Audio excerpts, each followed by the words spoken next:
Welcome into the Eagle Communications Sports Update right here on HutchPost.com. High school, college, pro, we keep you in the know. As always, alongside me, Glen Grunwald, I am Daren Dunn. You catch us smack dab in the middle of basketball season. We start with the HCC men, number 18 in the nation, 17-4, 4-3 in the Jayhawk West. Glen, winners now of 3 straight, but they started out the conference 1-3. Yeah, they got the win at Garden City and then stubbed their toe against Butler and, of course, against Dodge City.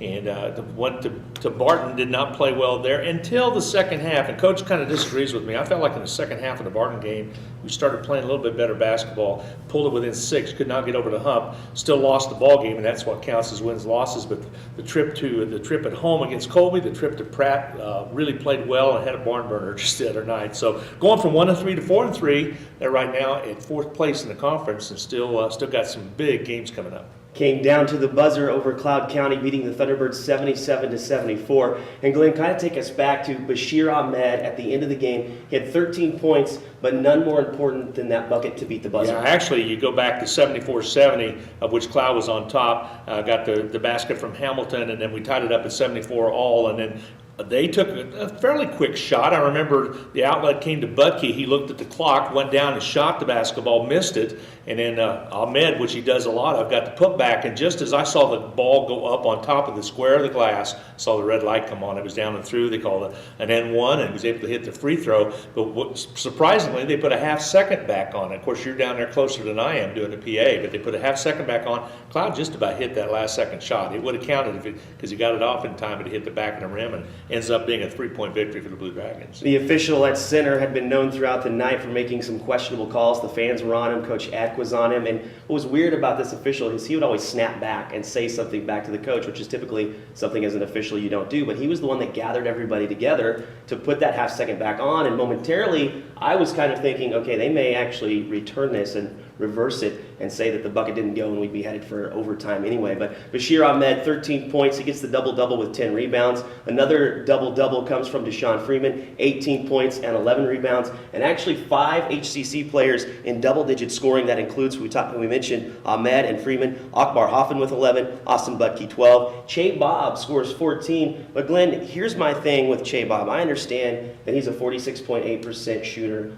on the season, but he goes 4 for 12 from the field. Are you concerned with his shot selection? I'm concerned that it's so early in the possession and in the set. He launches it just about as quick as he receives the ball. Coach is concerned about that too. That's my only concern. The chemistry not quite there when Che Bob comes in the ballgame. I think it will be. He's a tremendous athlete. He is a scorer. He can get things done, but a little quick on the trigger. That's a personal thing with me, so I think he's going to have to work into the rotation a little bit and get into the offense. It makes you wonder. Glenn's exactly right. The ball comes down straight from the point guard to Che Bob, and he's kind of looking to drive and shoot or to try to just shoot from wherever he has it. So look to see if he makes some changes in his offense. Devin Thomas for the Thunderbirds led the way. He had 18 points, kind of a slippery guard. HCC not quite sure how they wanted to defend him. Gave up a lot of layups to Thomas. Coming up against Seward, the Saints 10-10, 3-4 in the conference. Dismantled by Butler Glen 82-58. But keep in mind, they beat Cloud by 6. Yes, they did. They're a good ball club, although their best player is out for the season now, is what I understand. They got off to a tough start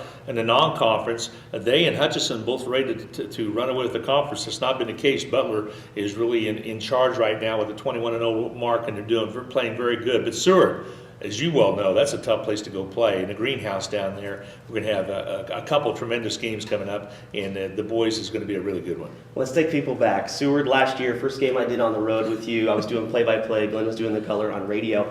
And keep in mind, in passing with head coach Steve Eck, I've never really said much more than a couple of words, hi, how are you? For the first time, he said more than a couple of words. After the game, of course, they got blown out. Even with Kadeem Allen on the roster, there was nothing they could do out at Seward. And he said, hey, is this your first game? I said, yeah. He goes, it's your last. And I didn't know how to take that. I did not know how to take it, but now I know head coach Steve Eck a little bit better to know that was somewhat of a joke. The best part, Glenn, was you leaving me high and dry after the game because we rode up on the bus. I had to ride back by myself on the bus with the basketball team. Glen took off in assistant coach Jay Syriac's Mustang. They got home faster, and I had to kind of just sit quietly in the bus and mind my P's and Q's. We move now to HCC women's basketball, #1 in the nation. That's after Chipola falls, dropping down to Northwest Florida State College, who's now #4 in the polls. Chipola in at 3, but HCC at 21-0, 7-0 overall, #1 in the nation, and making it look easy against Cloud, 104-46. Yeah, you talk about making it look easy. One of the first and fastest starts they've gotten within the first minute and 45 seconds. 8-0 was the score, as the Blue Dragons just were scoring at will on the inside, getting put-back baskets. Then I'm looking at the 15-minute mark. There was a timeout taken. I look up, and it's 25-8, and I'm going like, okay, they were on track for a 200-point game just about, if you go by the minutes. That wasn't the case, but a good thorough thumping of Cloud. And tell you what, Blue Dragons are playing really well in it right now. 58-point win the other night over Cloud. You go back to the against Barton, Colby. They're just whooping up on everybody. But it's going to be a good matchup against Seward coming up. But John Onges has his team playing very, very well. 4 of 5 starters in double-digit scoring. Believe it or not, the odd one out, Kalani Purcell. She averages 17.8 points per game, only shot twice, ended up with 5 points, but everyone else getting in double digits for the starters, including Petke with 16, Bloom with 15, Lefebvre and Benoit each dropped 12. Then off the bench, you get Mandy Madden with 12, Taylor Jones 11, and Par McNair 10. But Kalani Purcell making up for it in the rebound category.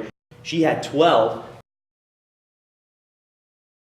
Keep in mind she averages 11 and is 15 in the nation when it comes to that. Caitlin Thompson for Cloud County, off of all three-pointers, scores 12 points. She had 9 in the first half, and really not too much to worry about. What is to worry about, #6, Seward, where the women will also be coming up this week. 18-1, 6-0 in the conference, the only other undefeated in the Jayhawk West right now, #6 in the nation, Seward Saints. Yeah, and there's a common opponent, and that's Salt Lake Community College, which the Dragons beat by 9 out in the Las Vegas tournament. The next day, Toby's team from Seward lost to that same team by double figures. I don't like to compare scores, but that's the difference, and that's the only common opponent other than the Jayhawk that we're into now. And I'm not, both teams are both beating teams pretty good percentage. And Seward, it's going to be a heck of a game. It's going to be a big matchup at the Greenhouse. We've had some great games out there. This is going to be none better. It's going to be a war. Last year, the HCC women, a little bit of a slow start when they were out in Liberal, so we'll see if that long bus ride will do anything worse this year when it comes to both teams playing out against Seward. We turn now to Hutch High basketball. Oh my goodness, Glenn. What a season it has been, and I mean in a negative way. Just 1-10, 1-6 are the Salt Hawks. Yeah, they've had some close games. They're playing hard. I was able to see them play on Saturday afternoon. They played a Mill Valley team, was right there with them, and then just saw it slip away. Little runs. They seem to be okay for the first, maybe second quarter, maybe even the fourth quarter, but they lose a quarter in there someplace, and it's usually that's where they get thumped. So they've had some good ones. They had a good game at Salina South, just about came back and got the win. So it's just one of those seasons for Nate Henry's squad. You got a good shooter in Webster outside, and then Turner Wentz does his thing with dribble penetration. The others are very much role players. It's just a tough season, and it's going to continue to be tough. Is the Yark Valley a pretty season, so we'll see if they can get another win or anything. You always got sub-state that you can count on, but it's been a tough year for the Hutch High Salt Hawks. Boys' only victory this year coming against Campus, and of course losing most recently to Mill Valley 59-47. Glenn, you were at that game. Did they look a little bit better? Yes, they did. Like I said, that's one. And Mill Valley was a good team. That's right outside of Kansas City. That was a team that they were right with them, and all of a sudden at halftime, I think it was a 2-point difference at halftime. Third quarter got away from them. As you know, in high school ball, all you really need is one good quarter, and it can happen. Next, the boys will take on the Mavericks of Maize South, coming in with a record of 8-2, 4-1. The women faring a little bit better on the season, over 500 at 5-3, 4-2 in the district, 57-48 win to Maize South. Next, they'll be against Highland Park, the Scots, who are 3-6, 1-5, and Glenn, that's taking place in Lawrence. Yeah, that's the Freeburg Winter Classic that's going to be up in Lawrence. That'll be happening on Thursday. They're in the winners bracket. They're in the same bracket as Free State, who's number 5 in 6A at 9-1. So it's going to be a tough bracket. The girls are playing well. They're playing defense. If you like defensive basketball in high school, the girls are really playing well for Hutch High, and defensively, they really strapped it on East at the city shootout with the Ark Valley that they had right after Christmas. and played East High and just kept them scoreless for 12 minutes in that ball game. East much more athletic, much more bigger than Hutch High. Hutch High is a small, short squad, but they're smart, they're scrappy, they play great defense, and I think they're going to do well up at that tournament up there. So I'm looking forward to see what's going to happen. Then it's the girls' tournament this week, as it was the guys' tournament last week.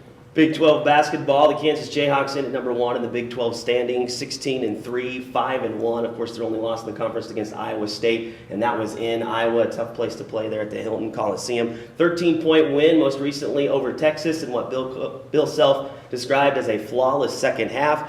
Next, they have 14-5, 1-5 TCU, which that 1-5 conference record a little bit deceiving. The Horned Frogs, you saw them push West Virginia all the way into overtime, and if not for a late foul call with 0.9 seconds left and a couple of free throws, they would have come out with a victory. Yeah, a couple years ago, stubbed the toe down at TCU, so you got to watch that. A 1-5 team that could be a trap game, possibly so. 0 turnovers against Texas in the second half, only 3 for the ball game.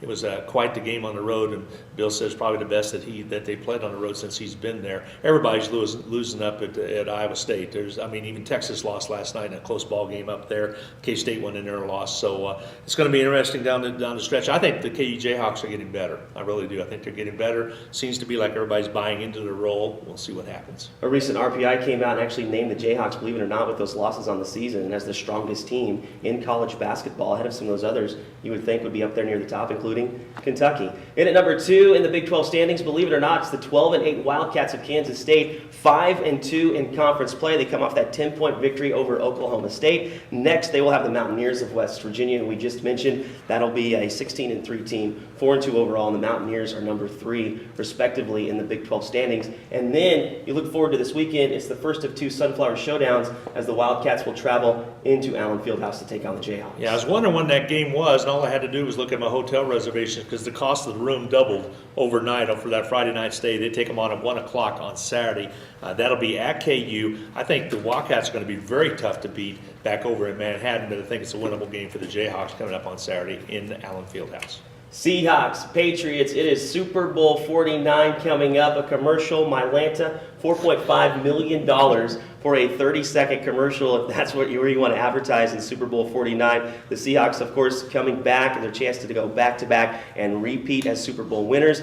Tom Brady making his 6th appearance, looking for Super Bowl ring number 4. Let's dial it back a second. I know everybody's talking about it. Let's touch on it briefly. How much do you buy into this whole deflate game I don't thing? buy much into it. You look at the points scored by New England in the first half when supposedly they were deflated. In the second half, they put up a lot more points. They just stomped the Colts. I think it's just a distraction. It's a story because it is a story, but in reality, yeah, it's a bad thing. I think some of the history with Belichick and the Spygate that they had and everything else, I think it's just a story that people continue to blow out of proportion. And as Bill says, I'm not going to talk about this subject anymore. I'm not excited about this matchup. I don't know why. I love the Super Bowl, but I can't get excited between the Seahawks and the New England Patriots. So I have no dog in the hunt. It's just going to be a matter. Will I watch it? Probably so. But it's just with this middle of the country right here, I'm just not that interested in it. What's interesting, Chiefs are the only team that beat both of these two teams. They beat New England soundly, so hats off to the Chiefs, but they're at home right now. Both these teams are in the Super Bowl. I think a lot of people feel the same way you do. They're not interested in necessarily tuning in to watch the game. A lot of people Commercials. they do try to watch those commercials. You're right, and with it is the contention of Puppy Bowl 11 Yes. by the Animal Planet, and they even say with a lot of the commercials you'll see this year, because puppies are so near and dear to our hearts as humans, you might see more puppy commercials throughout. Hey, for Glen Grunwald, I am Daren Dunn. We'll catch you next time right here on the Eagle Communications Sports Update on HutchPost.com.